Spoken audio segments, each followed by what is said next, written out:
आखिर कौन है प्राचीन काल का सबसे महान धनुर्धर? किसका नाम है?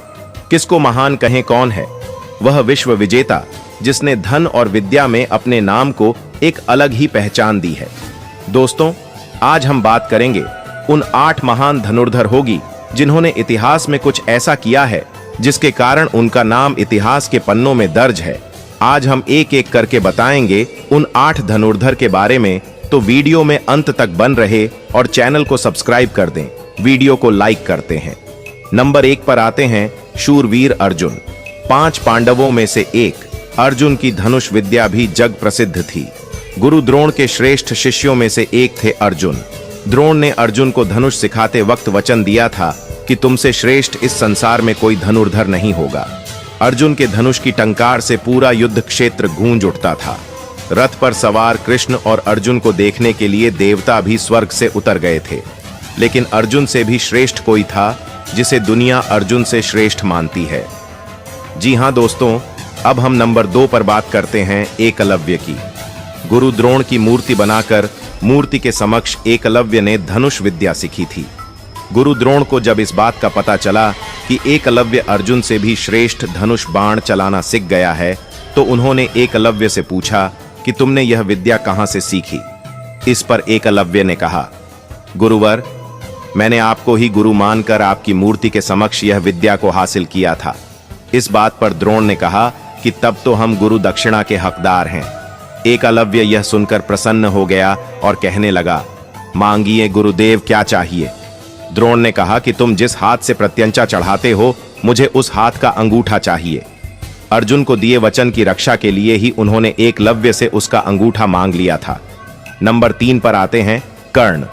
वैसे तो महाभारत काल में सैकड़ों योद्धा हुए हैं, लेकिन कहते हैं कि युद्ध में कर्ण जैसा कोई धनुर्धर नहीं था। कवच और कुंडल नहीं उतरवाते तो कर्ण को मारना असंभव था।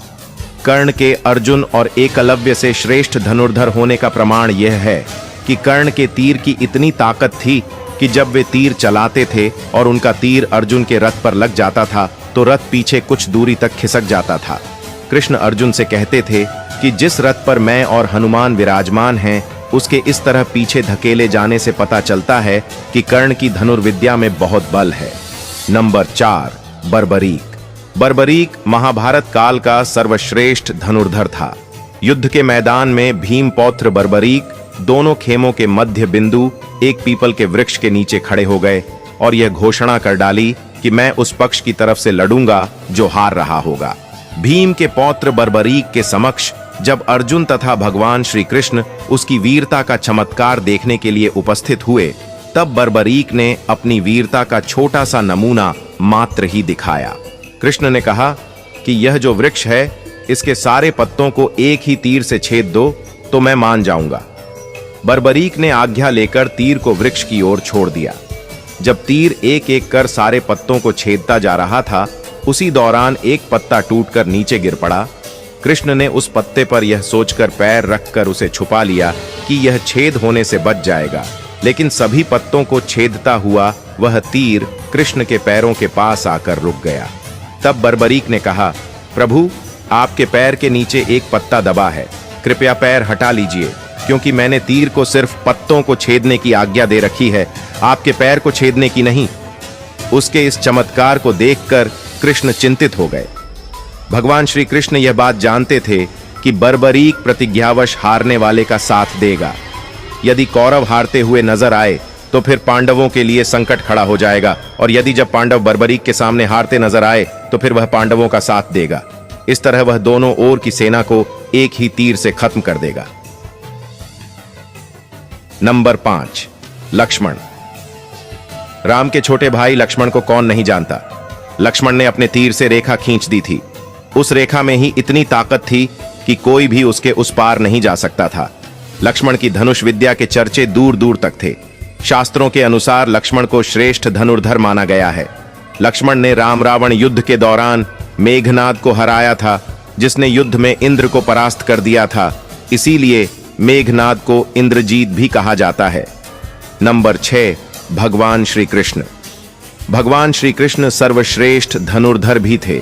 यह बात तब पता चली जब उन्होंने लक्ष्मणा को प्राप्त करने के लिए स्वयंवर की धनुष प्रतियोगिता में भाग लिया था।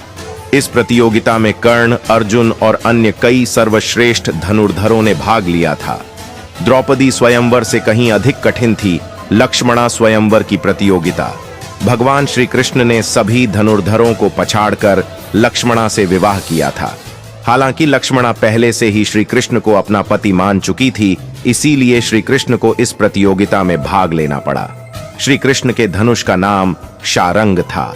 नंबर 7, भगवान श्री राम।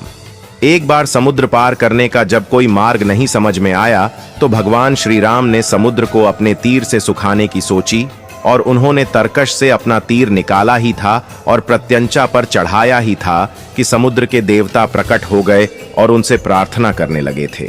भगवान श्री राम को सर्वश्रेष्ठ धनुर्धर माना जाता है। हालांकि उन्होंने अपने धनुष और बाण का उपयोग बहुत मुश्किल वक्त में ही किया। नंबर 8, भगवान शंकर। संपूर्ण धर्म, योग और विद्याओं की शुरुआत भगवान शंकर से होती है और उसका अंत भी उन्हीं पर होता है। भगवान शंकर ने इस धनुष से त्रिपुरासुर को मारा था।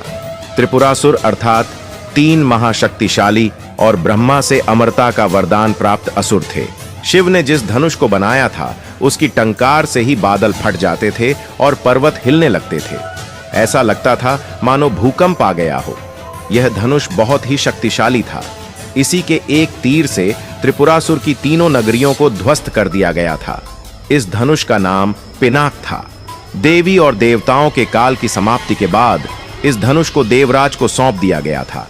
उल्लेखनीय है कि राजा दक्ष के यज्ञ में यज्ञ का भाग शिव को नहीं देने के कारण भगवान शंकर बहुत क्रोधित हो गए थे और उन्होंने सभी देवताओं को अपने पिनाक धनुष से नष्ट करने की ठानी। एक टंकार से धरती का वातावरण भयानक हो गया। बड़ी मुश्किल से उनका क्रोध शांत किया गया। तब उन्होंने यह धनुष देवताओं को दे दिया। देवताओं ने राजा जनक के पूर्वज देवराज इंद्र को दे दिया। राजा जनक के पूर्वजों में निमि के ज्येष्ठ पुत्र देवराज थे। शिव धनुष उन्हीं की धरोहर स्वरूप राजा जनक के पास सुरक्षित था। इस धनुष को भगवान शंकर ने स्वयं अपने हाथों से बनाया था। उनके इस विशालकाय धनुष को कोई भी उठाने की क्षमता नहीं रखता था, लेकिन भगवान राम ने इसे उठाकर इसकी प्रत्यंचा चढ़ाई और इसे एक झटके में तोड़ दिया। तो मित्रों, ये हैं विश्व के सर्वश्रेष्ठ धनुर्धर जिनकी आज विश्व प्रशंसा करता है। मित्रों, वीडियो में अंत तक बने रहने के लिए धन्यवाद मित्रों।